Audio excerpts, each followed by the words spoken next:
मोदी सरकार ने वायुसेना के एक ऐसे अधिकारी को बहुत बड़ा तोहफा दिया है, उसके परिवार को बहुत बड़ा तोहफा दिया जो 29 साल से इंसाफ का इंतजार कर रहा था। दरअसल हम बात कर रहे हैं स्क्वाड्रन लीडर रवि खन्ना की, जिनकी 29 साल पहले हत्या कर दी थी और हत्या का आरोप था JKLF के नेता यासीन मलिक पर। यासीन मलिक पर पहले तो केस चलाने की इजाज़त दी गई और कैसे अब एक बड़ा फैसला मोदी सरकार ने लिया है कि रवि खन्ना और उनके साथ जो 3 वायुसेना अधिकारी मारे गए थे, उन चारों का नाम जो राष्ट्रीय समर स्मारक जो बनाया गया है उसमें दर्ज किया जाएगा। एक तरह से उन्हें शहीदों का दर्जा मिलेगा।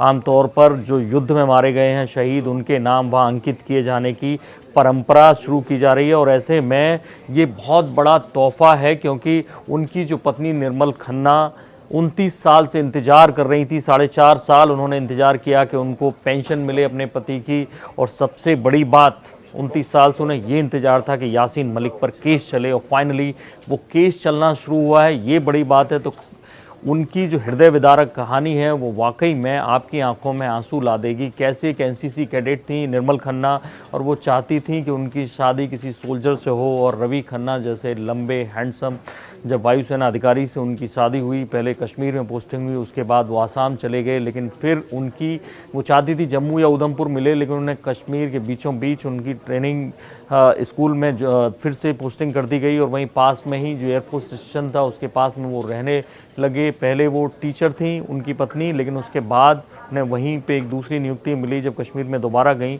और उसके बाद 25 जनवरी 1990 की शाम आती है। 1990 में जनवरी में कितना बड़ा अलगाववादियों ने और बाकी आतंकियों ने मिलकर कश्मीरी पंडितों को खदेड़ा था। उन्हें अंदाज़ा नहीं था कि ऐसा होगा। 7:10 पर रवि खन्ना निकले थे और उसके बाद उनकी लाश घर वापस आई।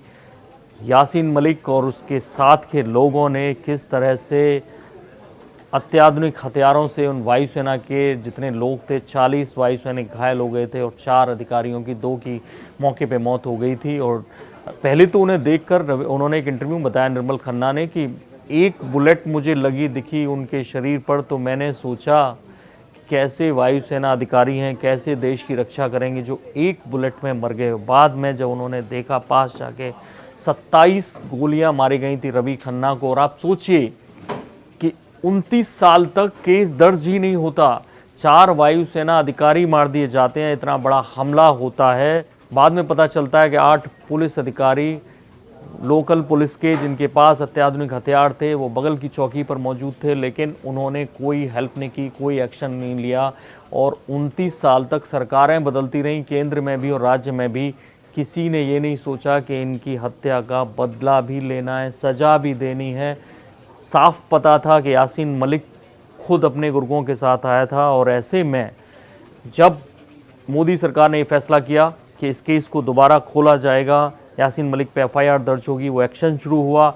उसके बाद से निर्मल खन्ना फिर से चर्चा में आई। निर्मल खन्ना मीडिया के सामने आई, उन्होंने आभार जताया कि कैसे मैंने एक एक दिन काटा है कि इसके कातिलों को सज़ा मिले। 2 छोटे छोटे बच्चों को लेके आई। और हृदय विदारक बात यह है कि जैसे ही रवि खन्ना की मौत की खबर मिली, उसके 10 महीने के अंदर उनके पेरेंट्स भी इस दुनिया को सदमे में छोड़ गए। अब ये बड़ी खबर है कि राष्ट्रीय जो समर स्मारक है, नेशनल वॉर का जो स्मारक बनाया गया है इंडिया गेट के पास, उसमें रवि खन्ना ही नहीं उनके बाकी 3 साथियों का भी नाम दर्ज किया जाएगा। बाकी बड़ी खबरों के लिए देखते रहिए इंडिया न्यूज़। सब्सक्राइब करें इन खबर।